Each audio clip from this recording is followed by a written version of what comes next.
Welcome to the session. We are discussing about CPU scheduling. So, in which we have seen different criteria.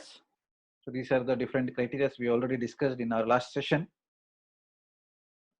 and previous some of the terminology we have seen, and then we have seen the scheduling algorithm optimization criteria. We are expecting these categories, optimization criteria from our algorithms.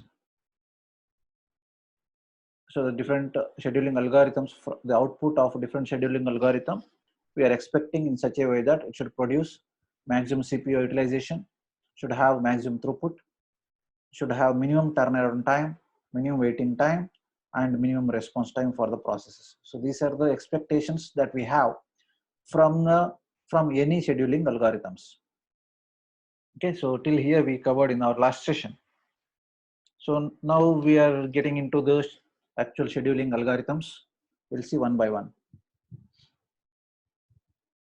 So this scheduling algorithms, the first one, FCFS, first come, first serve scheduling. As the name specifies, whichever the process comes into the queue, enters into the queue, so that should be served first. What do you mean by serving? Providing CPU, process access, CPU access, and IO access. That is what we call burst, CPU burst and IO burst.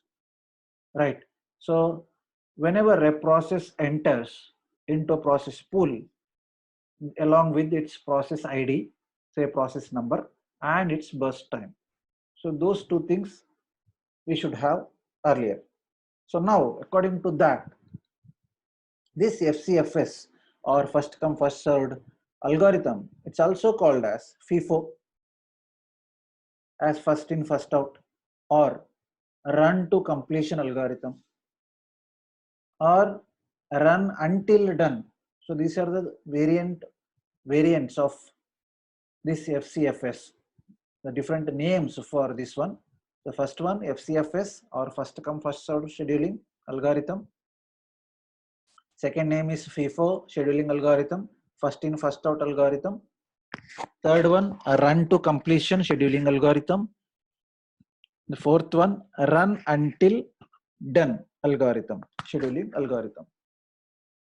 So this FCFS is one of the simplest or easiest scheduling algorithm, where processes are dispatched from the pool or process queue according to their arrival time on the ready queue. This is, however, we know non-preemptive, because once a process is allocated, once a process is assigned to a particular CPU, it runs till its completion. So that is non-preemptive. So the advantage of this is it is more predictable, right? Which process executes first, as the name specifies, is FIFO, first come first serve, or first in first out according to the queue, and very easy to understand. If you know the queue concept, whoever is in the first as a queue, as a member in a queue, who will get the service by the CPU. And disadvantages are, for example, if some of the processes having very less burst time,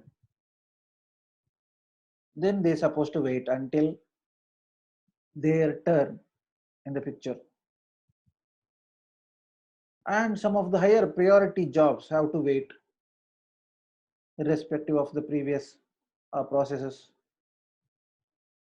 And we are not guarantee, or in this case, FCFS case, we are not guarantee which is having a good response time, because if in the first or two second, first two entries may be having much more burst time than the rest of the part, then we can't guarantee that there is a very good response time for each of the process.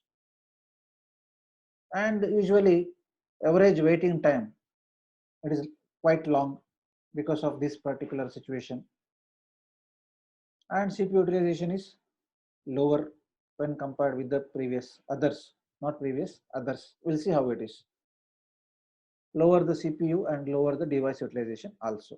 So these are the few disadvantages. Advantages, one thing, one advantage is we can predict easily. So which process will execute it first. Okay. Okay. So now see an example. So here is an example, process and bus time. So this should be available in our ready queue. Process P1 having 24 as a bus time. P2, process P2 is of 3, process P3 is of 3. So according to the definition of first come first serve, so whichever entry is made initially in this particular queue, that should be served first. So that should be getting the CPU first for its execution. So it occupies, P1 occupies first, then P2, then P3 as it is in the queue. P4, first in, first out. First in, P1 entered first, P2 entered next, P3 in the last. So this is the queue that we're supposed to follow in the scheduling. So on the other hand, P1 gets its CPU till 24th time duration. P2 gets, after that P3 gets next to it. So now the order is P1, P2 and P3 as it is in the queue. So now we supposed to draw a chart, that is Gantt chart. The chart which we draw to represent scheduling is nothing but Gantt chart. So now P1, as it is appeared first in the queue, P1 should get the CPU first. So P1 will enter the Gantt chart first. So bus time is 24. Starting time, that is 0. Till 24, P1 gets CPU for its execution. Until 0 to 24. From 0 to 24, P1 gets the CPU for its execution. After 24, then P2 arrives. So because P2 is in the second position, P1 and P2. P1 is done, P2. P2 starts execution from 24th till 27, 20, 25, 26 and 27 till 27 because its bus time is 3. Then P3 enters P3. So P3 gets its CPU at 27th. Again, it will have 3, the bus time is 3, 28, 29 and 30. So that is how to draw the Gantt chart. So first one, P1, from 0 to 24, 0 to 24 we draw. Next one is P2, 25th onwards, 25, 26, 27 till 27 because of it is first time is 3. And P3 again 3, 27 to 30 over. So now as we know, from this we supposed to calculate waiting time and average waiting time. So waiting time for P1 is 0 as it is entered in the first position, because according to FCFS definition, whoever comes in the first, whoever are available in the queue first, that is served first, that will get the CPU. So that P1 is entering into the queue, entering into this one execution at 0th time. Till 24 it will occupy. That's why it is having bus time 24. And P2 gets the CPU at 24. That's why waiting time 24 for P2. Then for P3 it is 27. Only till here P2 will occupy. After that P3. So P1, that is 0.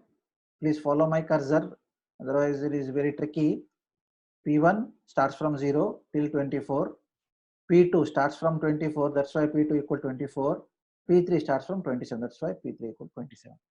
Then average waiting time, sum of this, add this, P1 plus P2 plus P3.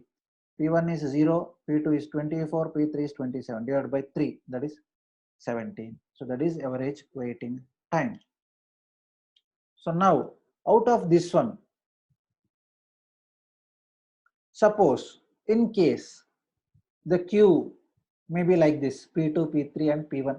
Instead of this P1, P2, P3, if we have the queue like this, P2, P3, P1, then P2 should appear first as per its best time. P2 and P3 are 3, P1 is 24.